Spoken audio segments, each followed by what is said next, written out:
Sunday morning இந்த Sunday பார்த்தீங்க அப்படின்னா ரொம்ப ரிலாக்ஸாக வந்து எந்திரிச்சு வந்தோம். ஏன்னா வெஜிடபிள்ஸ் எதுவும் வாங்க வேண்டியது இல்லை. ஆல்ரெடி வெஜிடபிள்ஸ் எல்லாமே இருக்கிறதுனால இந்த வாரம் வந்து வெஜிடபிள்ஸ் வாங்க வேண்டாம் அப்படின்னு சொல்லி பிளான் பண்ணியாச்சு. அப்புறம் கொஞ்சம் நேரம் ரிலாக்ஸாக வந்துட்டு வெளியில் காற்று வாங்கிட்டு இயற்கையெல்லாம் ரசிச்சுட்டு அப்படியே வந்து பார்த்திங்கன்னா டீ வந்து போட்டுட்டேன். பிள்ளைங்களுக்கு பால், எனக்கு டீ வந்து போட்டு குடிச்சிட்டு அம்மா வீட்டிலேருந்து பார்த்திங்கன்னா மாவு வந்து கொண்டு வந்திருந்தாங்க. அந்த மாவில் வந்துட்டு வெங்காயம், பச்சை மிளகாலாம் கட் பண்ணி போட்டு தோசை தான் வந்து செய்ய போகிறோம்.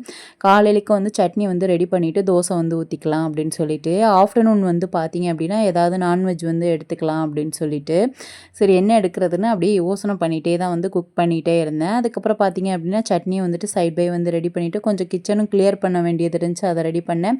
பிள்ளைங்க டிவி போட்டுட்டு அதுக்கப்புறம் அஸ்விதா வந்துட்டு அசைன்மெண்ட் வந்து எழுதிட்டு இருந்தா. அதுக்கப்புறம் வந்து இட்லி பொடிக்கு வந்து ரெடி பண்ணிகிட்ருக்கேன். வேணுங்கிறவங்க மறக்காமல் கமெண்ட்டில் சொல்லுங்கள்.